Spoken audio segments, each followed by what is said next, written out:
Elvis Presley watched a bank manager padlock a gas station on Highway 51 in the summer of 1964. Then he walked across the apron and paid the debt himself. It was August, and the heat on the asphalt south of Memphis was the kind that makes the air above the road go soft and wavy. Highway 51 ran straight through Shelby County the way it always had, down through Whitehaven, past the commercial strips, past the diners and the service stations, and the small businesses that had been there since before the war. Elvis knew this road. He had driven it 1,000 times, north toward Memphis and south toward Mississippi, and he knew the names of the businesses, the way you know the faces of people you have passed your whole life without ever stopping to introduce yourself. He stopped that August afternoon. Harlan Service on Highway 51 sat 3 miles south of the Graceland Gate on the west side of the road. 2 pumps, a single bay garage, a small office with a screen door that had a spring on it that closed it with a snap every time someone walked through, a hand-painted sign above the bay door. Harlan and Son, established 1937, a metal Coca-Cola thermometer on the porch wall, a radio in the office window. The station had been there longer than the stretch of highway around it had been paved. Roy Harlan was 54 years old. He had the hands of a man who had held a wrench in them every day since he was 16. Gray at the temples, a long scar across his left forearm from a radiator that had blown on him in 1949.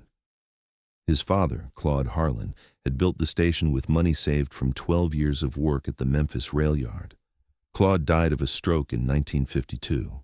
Roy took over the next morning and did not close for a single day.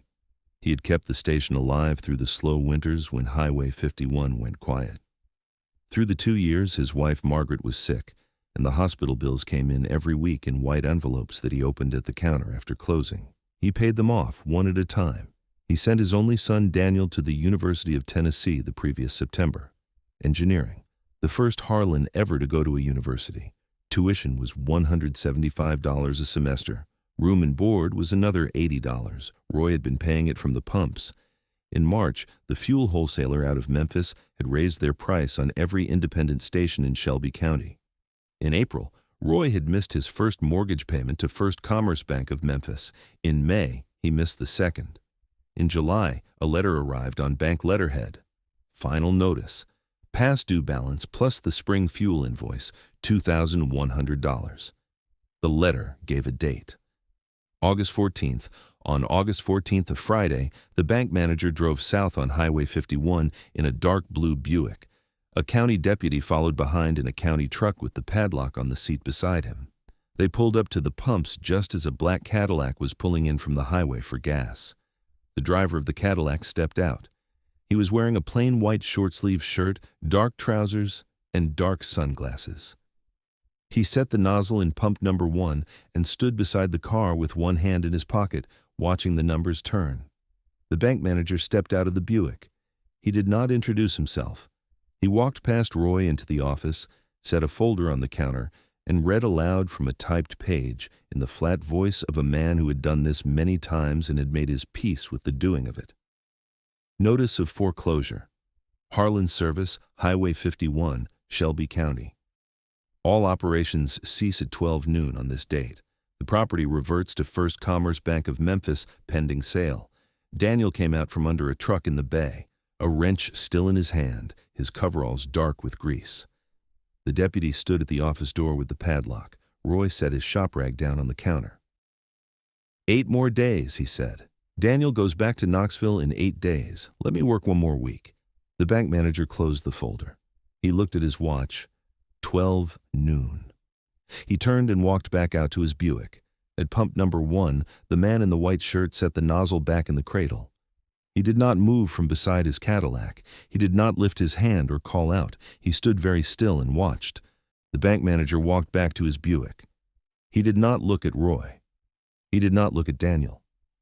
He opened the driver's door, set his folder on the passenger seat, and took a handkerchief from his breast pocket and wiped the dust from his glasses. The deputy stayed at the office door. He shifted the padlock from one hand to the other. He looked at the ground. Roy Harlan stood behind his counter. His hands were flat on the wood. There was a coffee cup beside his right elbow. The coffee had gone cold at 10.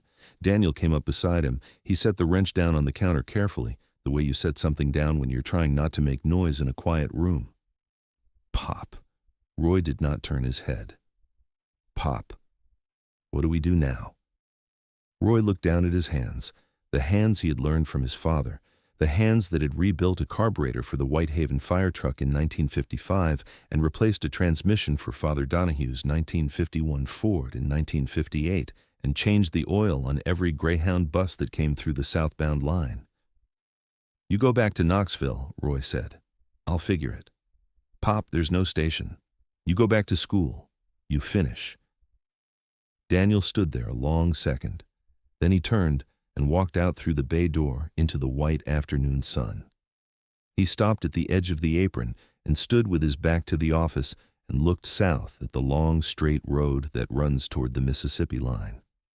At pump number 1, the man in the white shirt and dark sunglasses set a $5 bill on top of the pump housing. He weighted it with a flat stone from the gravel. Then, he walked across the apron toward the office. He did not hurry. He did not look at the deputy. He walked the way a man walks when he has decided something and is giving himself the time between the decision and the doing of it. The deputy stepped aside. The man stopped at the office door. He took off his sunglasses. Mr. Harlan. Roy looked up. He knew the face before he knew the name, the way you know a face you have seen 10,000 times on screens and album covers and the front pages of newspapers. He placed it and then stood very still, the way a person stands when two separate realities are arriving in the same moment and the mind needs a second to let them both in. Yes, Roy said. $5 on pump 1. Take it and go. The station is closing in 2 minutes. I'm not. The man reached into his pocket. He set a second $5 bill on the counter beside Roy's coffee cup. For the next fella, he said, when he comes through. Roy looked at the bill, then at the man. Then at the bill again. The station is closing in 2 minutes. I heard. The man did not move. He stood inside the doorway with his sunglasses in his hand and looked at Roy the way very few people look at anything, without hurry, without performance, with the full and specific attention of someone who has decided that this is the thing worth looking at right now. The radio in the office window was playing. Roy reached over and clicked it off. The silence came down fast and complete, broken only by the sound of the bank manager's car door closing out on the apron.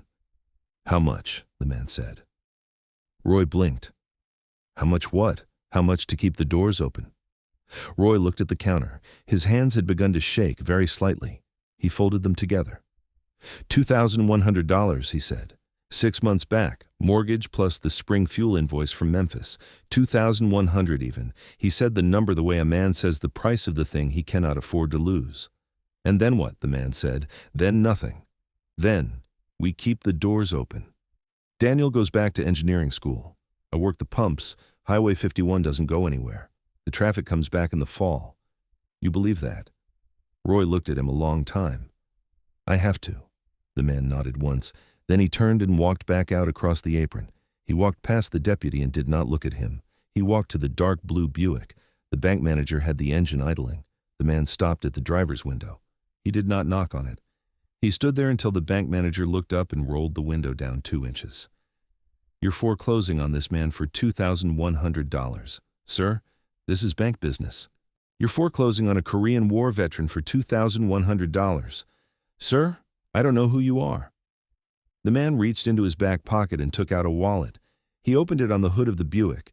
He counted out bills onto the warm, dark metal of the hood, one at a time, slow enough for the bank manager to count along with him if he wanted to. The bank manager stared at the money. The deputy at the office door did not move. Daniel, standing at the edge of the apron with his back turned, heard the sound of the bills coming down on the metal and turned around. Roy watched it through the office window. 21, the man said, even. He pushed the stack across the hood toward the open window. Now you write him a receipt. Paid in full, today, standing right here. The bank manager looked up at the man for the first time. The closed professional face had gone uncertain at the edges. He had begun to place the voice, even if he was still working on placing the face. Sir. Receipt on bank letterhead, now. The bank manager turned the engine off. He got out of the Buick, walked around to the trunk and opened it. Inside the trunk was a black leather briefcase. He set it on the hood beside the stack of bills. He opened it. Inside was a sheaf of First Commerce Bank of Memphis letterhead, a black pen, and a small brass notary stamp. He wrote the date. August 14th, 1964. He wrote Roy Harlan's full name and the address of Harlan's service, Highway 51, Shelby County, Tennessee.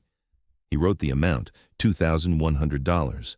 He wrote, paid in full, mortgage current through February 1965, fuel invoice satisfied. He signed his name. He pressed the brass stamp into the paper. The ink was blue. The smell of it moved on the hot, still air. He held the receipt out toward the man. The man did not take it. Give it to him. The bank manager walked across the apron carrying the receipt in front of him, the way you carry something you are not sure how to hand over. He stopped at the office door. The deputy stepped aside. The bank manager went inside. Roy looked up from the counter. The bank manager set the receipt down beside the coffee cup. He did not say anything. He turned and walked out. Outside, the man was folding his wallet back into his pocket. The deputy looked at him and looked at the padlock in his hand and looked at the man again. The man nodded at him. Deputy, go on home. The deputy looked at the padlock. He had been the deputy of this part of Shelby County for 11 years. He had padlocked 4 businesses in that time, all of them on instructions from a court order, all of them final. He had never stood in a gas station doorway and been told to go home by a man who had just counted $2,100 bills onto a Buick hood. He put the padlock in his shirt pocket. He got in the county truck. He drove north on Highway 51 in the direction of Memphis and did not look back. The bank manager got in his Buick. He started the engine. He looked at the man through the windshield for a moment, and the man was not looking at him. The bank manager put the car in gear and pulled out onto the highway and turned north. Roy came out of the office with the receipt in his hand. He stopped on the apron. He looked at the receipt. He looked at the man. He looked at the receipt again. His mouth opened, and nothing came out. Daniel walked across from the edge of the apron and stopped beside his father. Pop, Roy handed him the receipt. Daniel read it. He read it twice. He looked up. Have you ever had someone hand you back the thing you were certain you had already lost? That moment does not leave you. The man was walking toward his Cadillac. Roy followed him. Mister. He stopped. The name was there, but he could not say it on an August afternoon in a gas station on Highway 51 and have it sound like a real thing. He said it anyway. Elvis. The man turned. Roy Harlan looked at him for a long second. My father, he said. My father drove us to Memphis in 1956 to watch you on television at my uncle's house because we didn't have a set. He drove 60 miles. He said he wanted us to see what music was supposed to sound like. He said it once, and he never said anything like it again. The man touched the frame of his sunglasses. He had good ears, he said. Mr. Presley, I cannot accept this. The man opened the door of the Cadillac. He paused with his hand on the roof. It's a loan, he said. $2,100. Pay me back when the road comes back around. No interest, no schedule. Send it to the fan mail address in Memphis when you can spare it. He reached into the glove box and took out a small notepad. He wrote an address on a blank page, tore it out, and held it out the window. Roy took the page. His hand shook once and then steadied. Mr. Presley, I will pay you back if it takes the rest of my life. I know you will, the man said. He put the Cadillac in gear. Then he leaned back out the window. One more thing. Roy stepped closer. That boy of yours. He nodded toward Daniel, who was still standing at the edge of the apron holding the receipt. Engineering school. Don't let him quit. He put his hand on the wheel. The country is going to need engineers a long time after it's done, needing whatever I am.